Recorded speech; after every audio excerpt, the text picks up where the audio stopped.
मैं आनंद आपके साथ अगले 5 से 10 मिनट तक रहूंगा और गोलीय दर्पण से बनने वाले प्रतिबिंब पर विस्तृत चर्चा करूंगा।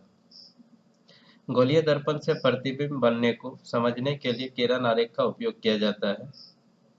कक्षा 10 के मानक के अनुसार किरण आरेख के 4 प्रॉपर्टीज होते हैं। प्रत्येक प्रॉपर्टीज को एक एक करके चर्चा करेंगे। आइए कक्षा को आगे लेके चलते हैं। चलिए इस चित्र पर चर्चा करते हैं। ये दोनों ही चित्र स्फेरिकल मिरर या गोलीय दर्पण को निरूपित करता है। पहला चित्र अवतल दर्पण को बताता है और दूसरा चित्र उत्तल दर्पण को निरूपित करता है। इस प्रकार से हम देखते हैं कि गोलीय दर्पण दो प्रकार के होते हैं, अवतल दर्पण एवं उत्तल दर्पण। आइए किरण आरेख या रे डायग्राम के पहले प्रॉपर्टी पर थोड़ा सा चर्चा करते हैं। ये दोनों चित्र को देखने से ये पता चलता है कि दर्पण के मुख्य अक्ष के समानांतर प्रकाश किरण परावर्तन के पश्चात अवतल दर्पण के मुख्य फोकस से गुजरेगी अथवा उत्तल दर्पण के मुख्य फोकस से अपसरित होती प्रतीत होगी। यदि यहाँ पर देखें तो यह प्रधान अक्ष है या मुख्य अक्ष है, या हम ऐसे भी कह सकते हैं कि PFC से होकर के जाने वाली सरल रेखा को दर्पण का मुख्य अक्ष या प्रधान अक्ष कहा जाता है। यह प्रधान अक्ष के समानांतर की एक रेखा है जो दर्पण की सतह से परावर्तन के बाद दर्पण के मुख्य फोकस से होकर के गुजर रही है। अगर इस चित्र पर विचार करें कन्वेक्स वाली स्थिति में या उत्तल दर्पण वाली स्थिति में, तो यहाँ पर भी हम देख रहे हैं कि प्रधान अक्ष के समानांतर कोई रेखा है या किरण है जो दर्पण की सतह से परावर्तन के बाद दर्पण के या उत्तल दर्पण के मुख्य फोकस से होकर के अपसरित होती हुई प्रतीत हो रही है। इसे ही रे डायग्राम या किरण आरेख का पहला प्रॉपर्टी या गुण कहते हैं। चलिए देखते हैं। A ray parallel to the principal axis after reflection will pass through principal focus in case concave mirror or appear to diverge from the principal focus in case of convex mirror. Let us develop the class. अब इस चित्र पर विचार करते हैं। यह अवतल दर्पण को निरूपित कर रहा है, यह उत्तल दर्पण को निरूपित कर रहा है। यहाँ पर देखते हैं कि कोई किरण अवतल दर्पण के मुख्य फोकस से होकर के गुजरती है और दर्पण की सतह से परावर्तन के बाद प्रधान अक्ष के समानांतर हो जाती है। यहाँ पर हम देखते हैं कि कोई किरण मुख्य प्रधान या मुख्य फोकस की ओर निर्देशित हो रही है या आ रही है, लेकिन दर्पण की सतह से परावर्तन के बाद यह मुख्य या प्रधान अक्ष के समानांतर हो जाती है।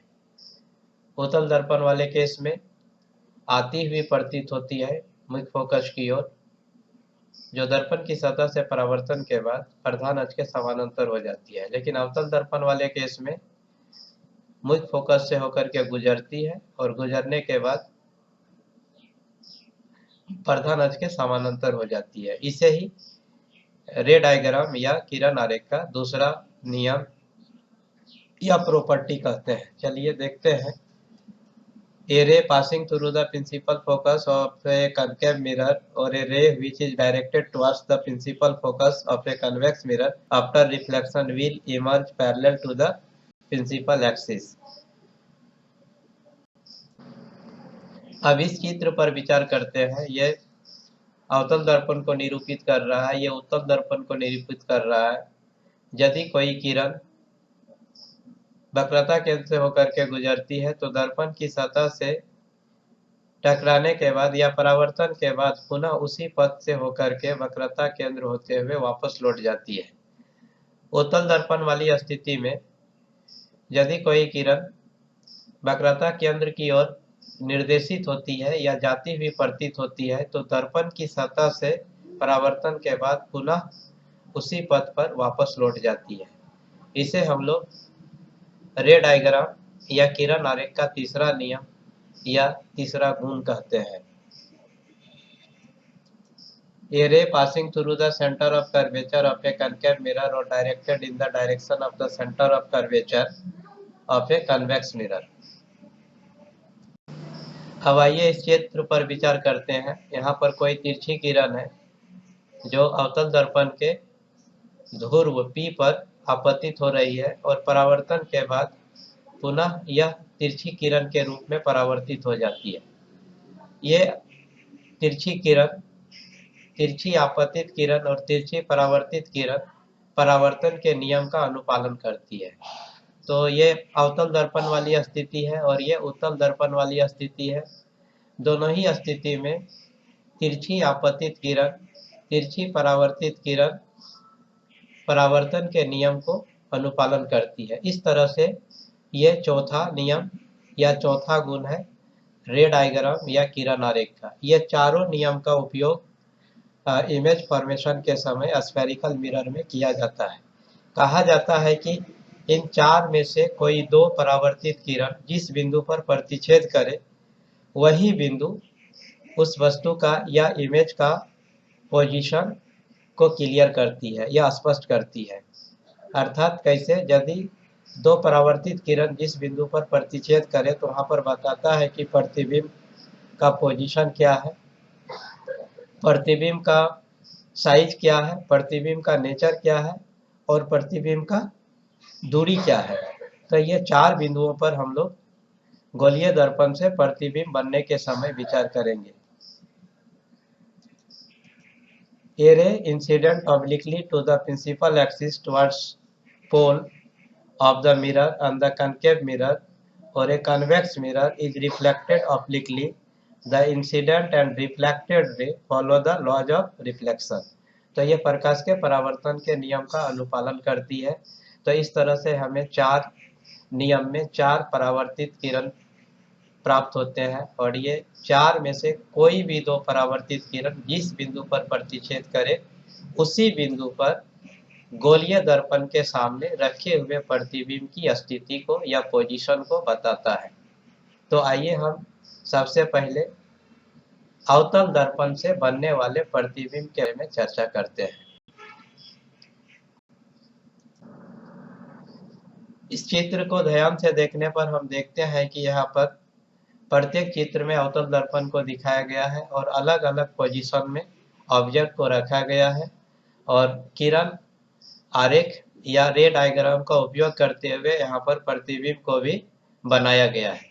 अर्थात प्रतिबिंब बनाने के समय किरण आरेख के चार नियम में से कोई भी दो नियम का उपयोग किया जाता है, या तो हम कहें कि कोई दो परावर्तित किरण जिस बिंदु पर प्रतिच्छेद करे उसी बिंदु पर प्रतिबिंब की प्राप्ति होती है। यदि हम इस चित्र पर विचार करें तो ये वस्तु है, वस्तु से निकलने वाली किरण जो प्रधान अक्ष के समानांतर है, दर्पण की सतह से परावर्तन के बाद ये मुख्य फोकस से होकर के गुजरेगी।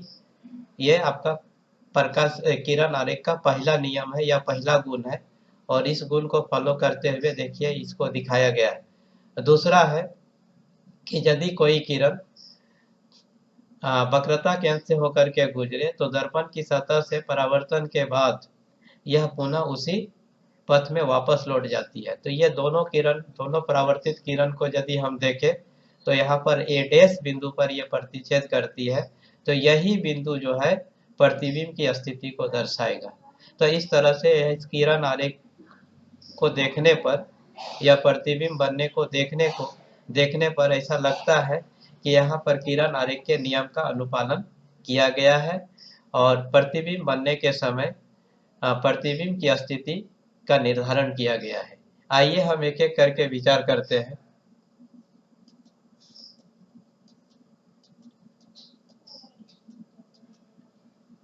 अवतल दर्पण में वस्तु की स्थिति अनंत पर हो सकता है, वक्रता केंद्र से परे हो सकता है, वक्रता केंद्र पर हो सकता है, वक्रता केंद्र और मुख्य फोकस के बीच में हो सकता है, मुख्य फोकस पर हो सकता है, ध्रुव और मुख्य फोकस के बीच में हो सकता है। जब हम वस्तु को अलग अलग पोजीशन में रखते हैं तो प्रतिबिंब हमारा किस प्रकार से बनता है, तो प्रतिबिंब की हम 4 स्थिति पर विचार करते हैं कि पोजीशन ऑफ द इमेज क्या होगा, position size of the image क्या होगा, नेचर ऑफ द इमेज क्या होगा और इमेज डिस्टेंस क्या होगा। एक बार फिर से हम रिपीट करते हैं, हम 4 ही चीज पर विचार करेंगे यहाँ पर कक्षा 10 के मानक के अनुसार as per the standard of class 10 हम 4 ही पॉइंट पर विचार करेंगे।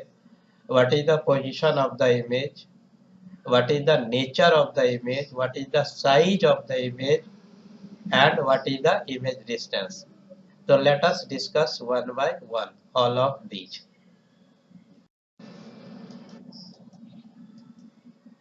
पोजीशन ऑफ द ऑब्जेक्ट, जब हम लोग ऑब्जेक्ट को इनफाइनाइट या अनंत पर रखेंगे तो what is the position of the image, तो कहता है कि इमेज का पोजीशन एफ पर होगा।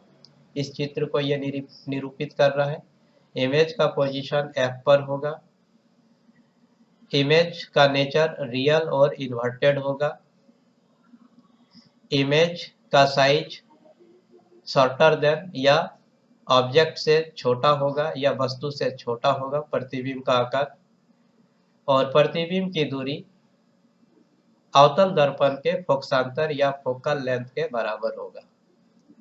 तो चलिए देखते हैं, इमेज आपका फोकस पर बनेगा, इमेज का नेचर इन्वर्टेड और रियल होगा, और इमेज का जो आकार जो है, साइज जो है वो शॉर्टर देन ऑब्जेक्ट होगा, माने वस्तु से छोटा होगा, और हम पहले ही बता चुके हैं कि इमेज डिस्टेंस जो होगा अवतल दर्पण के फोकसांतर के बराबर होगा। आइए दूसरे कंडीशन और इस कंडीशन पर विचार करते हैं जब ऑब्जेक्ट को हम लोग सी और इनफाइनाइट के बीच में रखते हैं।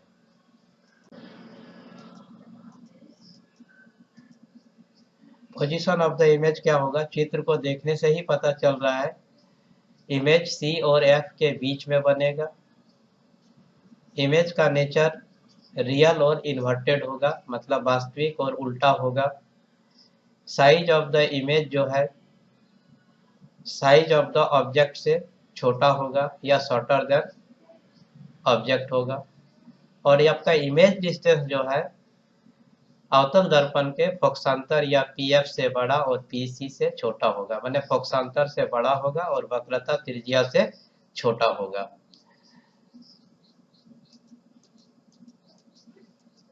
यह भी बता रहा है between C and F, position of the image between C and F, nature of the image inverted and real, size of the image shorter than the object, and image distance will be greater than focal length of the concave mirror but less than the radius of curvature of the concave mirror. Now we consider about this position of the object. When the object is placed at C, जब हम लोग वस्तु को C पर रखेंगे तो प्रतिबिंब का पोजीशन क्या होगा या इमेज का पोजीशन क्या होगा, तो इमेज भी C पर ही बनेगा। इमेज का नेचर क्या होगा, तो इमेज का नेचर रियल और इन्वर्टेड होगा। इमेज का साइज क्या होगा, तो इमेज का size just equal to the size of the object, मतलब ऑब्जेक्ट और इमेज का साइज इस पोजीशन में सेम होगा। और इमेज डिस्टेंस क्या होगा, तो image distance will be just equal to the radius of curvature of the concave mirror, concave mirror के वक्रता त्रिज्या के बराबर होगा। आइए देखते हैं, ये position of the object at C, position of the image at C already I have told, मैं पहले ही बता चुका हूँ कि मतलब पोजीशन ऑफ द इमेज वक्रता केंद्र पर ही होगा, nature of the image inverted और रियल होगा, और साइज ऑफ द ऑब्जेक्ट जो है साइज ऑफ द इमेज जो है just equal to the size of the object होगा, और इमेज डिस्टेंस जो है just equal to the radius of curvature of the mirror होगा। आइए अब इस फिगर पर कंसीडर करते हैं। पोजीशन ऑफ द ऑब्जेक्ट जब बिटवीन सी एंड एफ होगा, मतलब ये फिगर जब हम वस्तु को सी और एफ के बीच में रखेंगे तो पोजीशन ऑफ द इमेज होगा बियॉन्ड द सी, माने सी और इनफाइनाइट के बीच में ही कहीं पर हमको इमेज मिलेगा। इमेज का नेचर होगा इन्वर्टेड और रियल होगा, इन्वर्टेड और रियल होगा। और इमेज का जो साइज जो होगा ग्रेटर देन या लार्जर देन ऑब्जेक्ट होगा, माने इमेज का जो आकार होगा, प्रतिबिंब का जो आकार होगा वस्तु के आकार से बड़ा होगा। And the image distance will be greater then radius of curvature of the image. मतलब इमेज डिस्टेंस जो होगा, प्रतिबिंब की दूरी जो होगा, अवतल दर्पण के वक्रता त्रिज्या से बड़ा होगा। तो position of the image behind the C और बिटवीन सी एंड इनफाइनाइट, और nature of the image will be real and inverted, and size of the image will be larger than the object, and image distance will be greater than the radius of curvature of the concave mirror.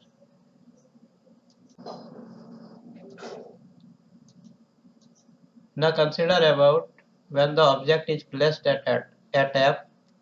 जब object को F पर रखा जाएगा, मुख्य focus या प्रधान focus पर रखा जाएगा, तो इमेज का जो पोजीशन होगा इनफाइनाइट पर होगा, मतलब अनंत पर प्रतिबिंब बनेगा।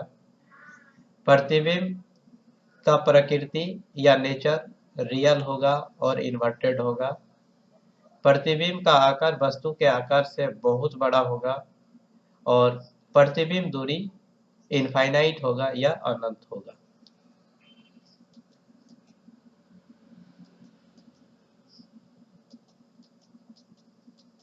अगर यहाँ देखें तो यदि हम वस्तु को F पर रखते हैं तो प्रतिबिंब कहाँ पर बनेगा, इनफाइनाइट पर बनेगा। प्रतिबिंब का प्रकृति या नेचर क्या होगा, इन्वर्टेड और रियल होगा।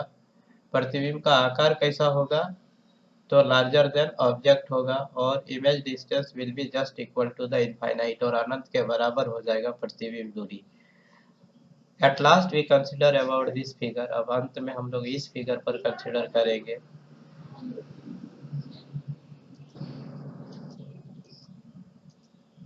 When the object is placed between P and F, जब वस्तु को हम लोग P और F के बीच में रखेंगे तो पोजीशन ऑफ द इमेज जो है बिहाइंड द मिरर होगा, माने प्रतिबिंब जो बनेगा वो दर्पण के पीछे बनेगा।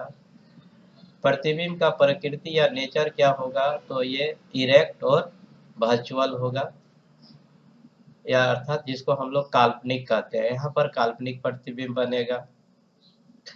साइज ऑफ द इमेज क्या होगा, तो साइज ऑफ द इमेज देखने से ही पता चलता है कि लार्जर देन ऑब्जेक्ट होगा, माने ऑब्जेक्ट से बड़ा होगा।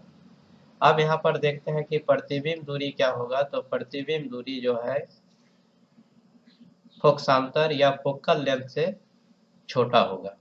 The image distance will be less than the focal length of the concave mirror. Let's see, यहाँ पर देख लेते हैं। बिहाइंड द मिरर होगा, पहले ही बता चुके हैं, सीधा होगा और वर्चुअल होगा, ये नेचर ऑफ द इमेज में आ जाएगा, और ऑब्जेक्ट से बड़ा होगा इमेज का साइज, और image distance will be less than the focal length of the mirror. तो इस प्रकार से हम लोगों ने कनकेव मिरर में बनने वाले प्रतिबिंब की विस्तृत चर्चा की है। अब हम उत्तल दर्पण या कन्वेक्स मिरर से बनने वाले प्रतिबिंब के बारे में चर्चा करेंगे। उत्तल दर्पण वाले में हमको दो ही स्थिति मिलता है, आइए एक एक करके चर्चा कर लेते हैं। अगर इस चित्र को देखें तो ये तो उत्तल दर्पण की दो स्थिति को दिखाता है। पहला स्थिति में बता रहा है कि जब प्रतिबिंब को हम जब वस्तु को हम अनंत पर रखते हैं तो प्रतिबिंब कहाँ पर बनेगा, प्रतिबिंब का प्रकृति क्या होगा, प्रतिबिंब का आकार क्या होगा और प्रतिबिंब दूरी क्या होगा। तो हम लोग यहाँ पर देखते हैं कि प्रतिबिंब कहाँ पर बनेगा, तो प्रधान फोकस या मुख्य फोकस पर बनेगा। प्रतिबिंब का प्रकृति जो होगा, नेचर जो होगा, आभासी या काल्पनिक होगा और सीधा होगा। It means that virtual and erected. और प्रतिबिंब दूरी जो होगा उत्तल दर्पण के फोकस दूरी के बराबर होगा, या फोकसांतर के बराबर होगा, या फोकल लेंथ के बराबर होगा। और प्रतिबिंब का आकार जो होगा वो वस्तु के आकार से छोटा होगा। आइए देखते हैं When the object is placed at infinite in the convex mirror and the position of the image will be formed at focus. Nature of the image will be erected and virtual. Size of the image will be shorter than the object से छोटा होगा, and image distance will be just equal to the focal length of the convex mirror.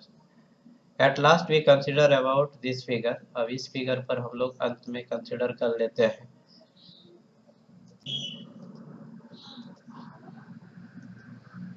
Position of the object, जब object अनंत और ध्रुव के बीच में रखा जाए, जब उत्तल दर्पण के ध्रुव और अनंत के बीच में जब किसी वस्तु को रखा जाए तो उसका प्रतिबिंब P और F के बीच में बनेगा.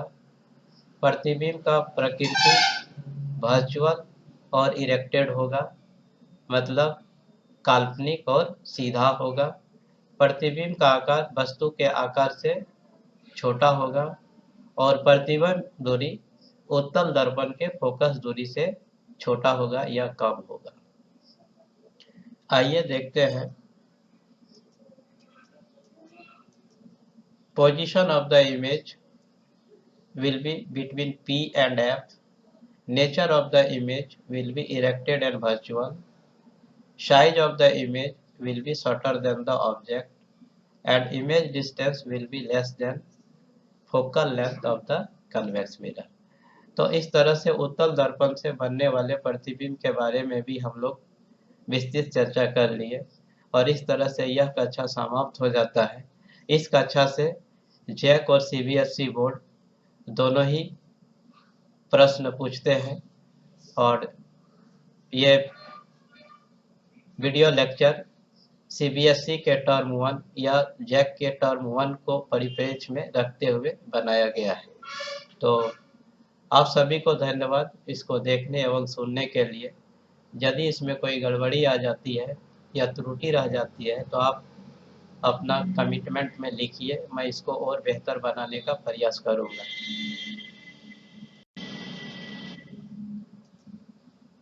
यदि आपको कोई प्रॉब्लम हो इसको समझने में तो हमारे YouTube के कमेंट बॉक्स में लिखिए.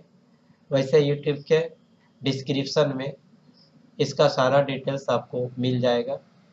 एक बार पुनः आप सभी को धन्यवाद देखने एवं सुनने के लिए.